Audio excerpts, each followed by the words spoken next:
I'm a percussionist, and I play a djembe and a snare drum, which they call a kasha. I had a really active life. I was in a marching band called Joya. We did a lot of parades and activities outside together. Cookie joined us on an instrument, and we marched. I've got a picture of me with Tiny Tim.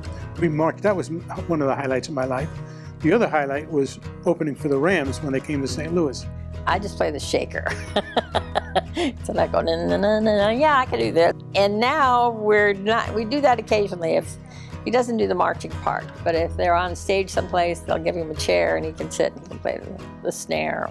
Now he's taking drumming lessons down in the Loop every Sunday. On the djembe, which is a hand drum. That's now his hands other than the sticks. Coordinating your brain and your hands. Yeah. I see that recommended as a good source of therapy. So that's why I'm doing that. It's a piece of our life we don't want to let go of. He was a type A personality, and he was very bubbly. He was a center of attraction in a party. I was always in the background, and he was the one talking to everybody. And he's also very smart and knowledgeable, so people would gravitate towards him. So we had a lot of friends. Good life. He was running a company, a software company, which we started before his diagnosis. This is the Olympic torch, 1996. And you can see me carry. I did some work for Mother Teresa. He has held very senior level positions in various Fortune 500 companies. He had a very active life, very socially engaging. I think I missed that part of him. He's become a little bit more quieter now. Before I was diagnosed, I was the Director of Sports, Recreation, and Aquatics at the Jewish Community Center. I did that for 24 years, and then when I retired, I taught some swim lessons and did some things, but the most fun thing I did was my neurologist said, don't stop doing anything. And so I was a volunteer for Maccabi USA, which is an organization that takes athletes from the United States and they compete in sports. It's like in different, we did it in Budapest, and it's mostly in Israel.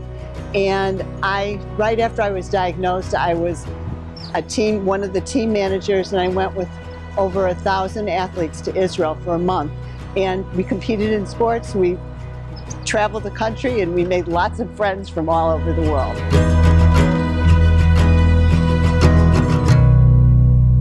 Parkinson's disease is a neurological condition that affects many different areas. So it can affect motor symptoms, and the main motor symptoms are tremor, rigidity, which is stiffness, bradykinesia, slowness, and posture imbalance. And then it can affect a lot of other non-motor symptoms, which could be depression, anxiety, sleep issues, constipation, speech, and many different other areas too. So that's why they call it actually the snowflake disease, because no one person looks alike. Before my diagnosis of Parkinson's, I had symptoms but didn't really know that I had symptoms. When I would swim freestyle, my feet hurt so badly I couldn't do it. And I didn't know. I was getting cramps in my legs, had no idea, told my doctor, put me on all these medications that didn't work.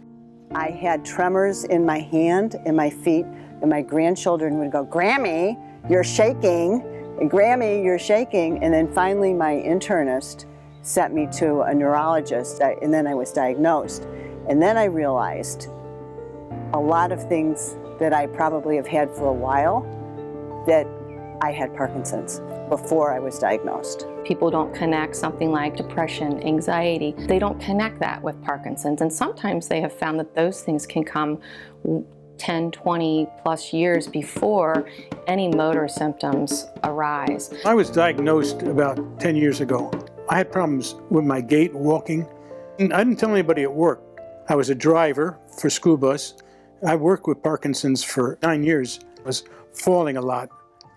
So they asked me to retire, go on disability, and that's where I've been. It's the slow degeneration of the dopamine. That's a neurotransmitter that helps with smooth and coordinated movement. So that's why the hallmark of Parkinson's is stiff and slow. Those neurons and neurotransmitters are decreasing in the body. And also they've also found the connection with alpha-synuclein protein, which is a protein that we all have, but with Parkinson's it starts to clump and just act abnormally. And when it does that, it can cause all these different symptoms. And depending on where that protein is kind of clumping in the body, that is where you might have some symptoms. So that's why it can be so sporadic. Even when he told me he had Parkinson's, that didn't really hit me because, you know, you don't know anything about Parkinson's. And he looks so normal. So, you know, it's one of those things, oh, okay, yeah, you have Parkinson's, you look normal, you're behaving normal, things should be okay, right? So I don't think I digested that information until a couple of years later. And I don't even think he realized either in the sense what it would be long term. I think we tried to carry on our lives. We only told our oldest son that he had Parkinson's. We didn't tell our second son. He was in high school. We said, you know, why share something which is not a happy news? And only time we shared is after he graduated from high school. We told him, and he was so upset that he's like, why didn't you guys tell me? Mostly it's devastating to people. They might not know anything about Parkinson's disease, and so it's scary. Then they go on the internet, and that becomes very scary. It's just overwhelming. Also, Parkinson's is a chronic and progressive disease. And so when you think about that, it is going to slowly get worse over time. And so that's scary too. It's like, oh my goodness, how am I gonna, manage this if it's just gonna keep getting worse? And that's really where we come in, is because if they can connect with us, the sooner they can connect with us, they can get the education and support and resources, and then they realize that they can live well with Parkinson's and that they do have some control over this disease, and they can manage it better. My feelings on being diagnosed with Parkinson's were first very scary. And what am I going to do? And then I started talking to people. The Parkinson's Association just moved to Chesterfield. And as soon as it moved, I started going over there and taking classes and being around the people there, the people who work there and the people who were in the classes and my new friends. It made me feel really comfortable. And I was able to tell people, talk about it, and it really helped me. We do find if people don't get connected, and it's either with us or with anyone, that they do have decreased quality of life. And so, it feels good that this makes a difference. Slowly, you could see that he was unable to put buttons on, and he would walk and suddenly freeze. Sometimes he would trip. So you start noticing certain things, and then around 2010, things were getting a little hard. So that's when he decided to resign from his job. We also sold the company at that time, so it all happened around the same time. And his neurologist suggested that he should go through an option called deep brain stimulation. So the main treatment that's been around forever is medications, the carbidopa-levodopa, and that still is the gold standard of treatment.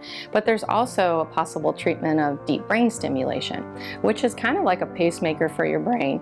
For some people, that is a good option. Not everyone's a candidate, but for some people it is. So in fact, actually his DBS, which happened in 2010, my son got married in India, and he was fully involved in planning, prepping, he even did a cartwheel at his wedding after the surgery. Yeah, 2,000 people who attended the wedding. So we had to do a lot of planning from here.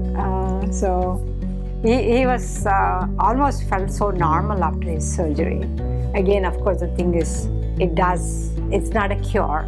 So as gets worse, the symptoms come back. So there's also just coming out, it's just about to be FDA approved, is a subcutaneous medication. So it takes that carbidopa-levodopa, you put it on your skin, and so it's more like, like an insulin pump. So it provides continuous carbidopa-levodopa, and so people might not have those fluctuations in their symptoms as mild. But also the therapies really do help. Physical therapy can help tremendously. Speech therapy, occupational therapy, all of those therapies are super important to make sure they know about and take advantage of so that they can manage their symptoms the best they can. Neurologist suggested doing some exercises to help him. I think he took exercises a lot more intensely around 2008, 2009, maybe around that time. I think he started going to APDA for classes. That's when we got introduced to APDA. Over a period of time, we got involved more. I was part of a caregiver group in APDA. We started a group just for South Asian community, because you have care support for Parkinson's patients, but the problem is sometimes culturally you can't relate to each other, right? So we said it may be nice to have a culturally specific support group. And it's wonderful group that they started, and they met in each other's homes and share meals, and it's a great support group there. I met Kamala and Prakash about 2 years ago, and I just love Prakash's smile. It just lights up a room. There's something, a little twinkle there that I just love. And Kamala really dug in right away with us. She is on our board of directors, and she has a lot of experience with nonprofits. And so she has been also a huge asset. It's been wonderful to get to know them. When I taught physical education in Chicago, I had to coach tennis. And so I had played before through this growing up, so I started taking lessons, and so I just kept playing tennis throughout the rest of my life. And because of my Parkinson's symptoms, I would say move to get the ball, and I knew what I would have to do, but my body didn't move, and I was terrible. And then because of all the exercise and everything I've done, my game is better than it was before I was diagnosed. The research, they've done a lot of research with Parkinson's and exercise, which is awesome. And it's really conclusive that exercise is the best thing that someone can do for Parkinson's. So the medications that are out there now really just help manage the symptoms. And that's great, because if you can manage the symptoms better, you can have a better quality of life. But what exercise has been shown in some studies is to slow the progression. Because of my profession, I taught aquatic exercise for arthritis and MS. And when I look at all of the exercises that they do for us, I see so much of how they're helpful because of my background. And when I go, I know this is good because I know what it's doing to me because of my education. Very, very important. And fun. And good camaraderie, too, with the people in the class. Yeah. So that's good. I enjoyed it. Sometimes I didn't feel like going. Yeah.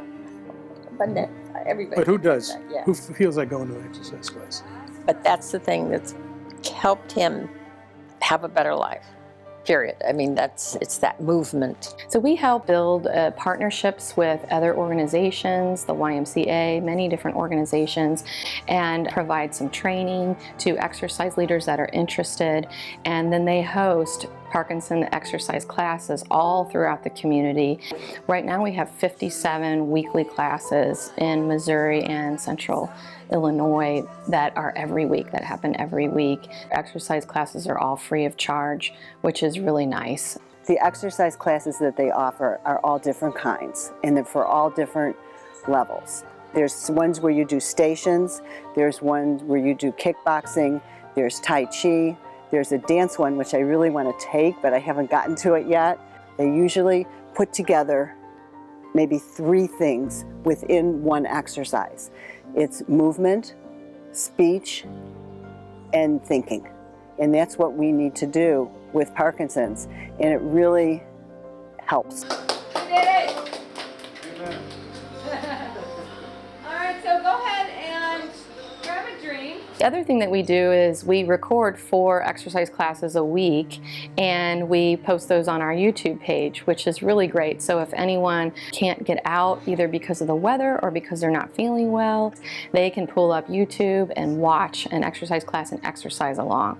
And then the other thing that we have is Zoom exercise classes. Those are live, which is great, so people can talk with the instructor while they are exercising. My symptoms have changed since I was diagnosed. Some of my major symptoms, because of the exercise and the medication, have gone away. I have much less tremors, much less clutching. They're really not there. If I get anxious, they come back. She is so sweet, and she is so committed to exercising and making sure she stays active. You know, she's active with all of her friends and just kind of keeps living her life, which is wonderful. And then she inspires others, you know, and connects with others. And hey, why don't you come exercise? So Fanchin's phenomenal, yeah. The APDA, our national organization, was started in 1961. It's a grassroots organization, and then we started having chapters throughout the country. And this chapter, the Missouri chapter, started in 1984. So it's actually our 40th anniversary, and it's just started with a group of people who wanted to do more for Parkinson's. Now we're one of the largest chapters in the country now. Because of the Parkinson's Association, I have learned so much about Parkinson's. I've gone to conferences. I've gone to walks. I have people there talking to me. I have friends that we go out with. Without the Parkinson's Association, I probably wouldn't be able to do as much or be as connected or be okay inside myself. I think the most important thing we do is provide support. I think building that community of support for people is key, because when people feel like they aren't alone in this, they manage their symptoms better, they feel like they are connected with people, they then have a better quality of life. So we offer that through support groups, but exercise classes become support groups too. At the beginning, we were part of a support group, which lasted about 5-6 weeks, and that was good. And they gave us, it was couples, and they did give us some sources, so we used those. But it was amazing for me to see the different people at different stages, because it was early on for us, and to see how different people, you know, how they dealt with it, and every day, because we talk about everyday stuff. How to, you know, can you cook? What do you do if you can't, you know? I think taking medication was a big aha for some people, because, you know, you take carbidopa levodopa, which is the mainstay for Parkinson's, and you have to take it every 4 hours.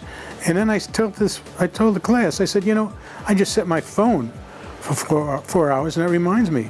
And people said, oh, you can do that? And it was a big aha moment. Yeah. So I think that was good too, and it's good to share. Yeah, and that's what that group was about, sharing. Right now we offer over 31 support groups in Missouri and Central Illinois, and we really offer all of our support groups. The care partner can attend also, and really family members, if they'd like to, can. So we always want all of our programming to be inclusive of the whole family, but then we also have specific support groups for caregivers only. They have things they want to talk about with other caregivers, and it just is a nice space where they can share. Look at you as a family. So for me as a caregiver, I feel like I have that extended family that I can lean on, whether it's information or any support or any connection. I mean, they helped me to kind of start this support group. And Kathy was so supportive, and I told her, I said, is it okay if I start? She said, yes, go ahead and start this support group, and we've been wanting to do something like that. And so she was very, very supportive. Then we had somebody come to us from home care, and she went around the house with us and gave us some things to do. We had to take down the throw rugs so that it wouldn't slip. We had to get a new toilet, make it higher. We had to put grab bars in our bathroom. That was very important. We had to get a tub transfer chair. That was very important so I can take my showers. And all that helped. I met Mike and Cookie many years ago. They took a wellness course here at the APDA that I facilitated, and so I got to know them. And that wellness course was a 6-week course, and it was just a group of 12 people. So we get to know each other. We talk about a lot of different things, how to manage well. I fell in love with them, and they're just so fun. Recently, Mike has volunteered to come with our exercise leader training, and give examples of exercising. And so he's always a good sport to be willing to, you know, share his story and his experience with people. And he's just fantastic sense of humor. I just love getting to know him. If we didn't have it in our lives, Michael may not be here at this point. Where would I be, in a home? Probably, because it takes over. If you give up and you just sit around, and it just takes control of your body. It's debilitating. Yeah, it would be very different. Very important. I feel lost, even if it's closed for one day. Yeah, I think it's just the support structure, the webinars. Feel like there's somebody there for you. It's almost like, you know, it's like a foundation, or like your grandma there. You know, that support is there. We just have a few staff members, but if we can create that sense of community through our volunteers, through our exercise leaders, support group leaders, then that really builds a whole network of support for them. And I love it. I mean, we have such dear friends there, you know, it's just, it's nice to know that you're not alone in this and going through this. And if you're seeing some odd thing, you don't want to call your doctor, okay, you can call a friend, you know, or you can call the Parkinson Association, and they'll either recommend something or, you know, tell you what to do, or try this or try that or something. Calling APDA when you've been first diagnosed with Parkinson's is an absolute, because it will really help. Prakash didn't share his diagnosis for almost 10 years because he didn't, I mean, until 2010, until his surgery, he didn't tell anybody, even his mom. Other than our children, nobody knew. Looking back, I feel like we should have shared it sooner. But, you know, people don't know much about Parkinson's. So if somebody if I come and told you I have Parkinson's, you don't even know how to support me because you don't know anything about it, right? The problem is that there's a stigma that comes with it, and people think you are not capable, and you're the aide on the bus for my child. Maybe you're not capable, kind of thing. And even though Michael would step away when, if anything would happen, he was very capable that whole time he was there. It's nothing to hide. You don't have to be ashamed of it. You know, it's anything like, you know, when you have diabetes, you say, I have diabetes. It's like, okay, I have Parkinson's, you know. I think there is a lot of hope. I think there's researchers out there that say, hey, we are getting on the cutting edge of really coming up with some fantastic treatments, not only just for the symptoms, but potentially to either slow the progression or potentially stop it in its tracks. And that's really exciting. Parkinson's will not stop me. I'm going, and I just move. He had the wrong doctor when we first started this, and we were getting nowhere. And we went there, and they gave us names, and we found the right doctor. And I always say, anybody that I meet the first time, if I find out they have it or they ask about it, I say, it is a wonderful organization. Yeah, I think it's him. He has a very, very positive attitude. That helps me, because, you know, a lot of people say, oh, why is it happening to me? But he's like, why not me? It's okay. 1 in 7 is going to have Parkinson's. Maybe out of those 7, I got it, so the remaining 6 people are okay. People are the ones that can help you find your way to get to the right people to help you. I think APDA is kind of like a support structure for Parkinson's patients. I think anybody who's thinking of donating money, that would be fantastic, yes. Well, we cannot provide all of these programs and services without our donations. And the majority of what we do is funded by people's generous donations. They support research. They provide all the material, research material for people to read. They provide advice. They provide free exercise classes. They create all these support groups. All that costs money, right? I mean, and it's all free for Parkinson's families. Yes. I had someone in the support group that we do who was a caregiver, and they were really struggling with, you know, acceptance. They were newly diagnosed, and about a year or so after, you know, during one of the support groups, she says, we realize that if we keep worrying about the future, we're robbing the joy that we will have today. And so let's find joy today. And what can we do today to still live our lives and have joy? The Parkinson's Association is so important to our community because it gives everyone who has Parkinson's, their families, their relatives, and their friends, the ability to find out about Parkinson's, get a positive attitude with it, learn, and move forward in life, and not feel stopped.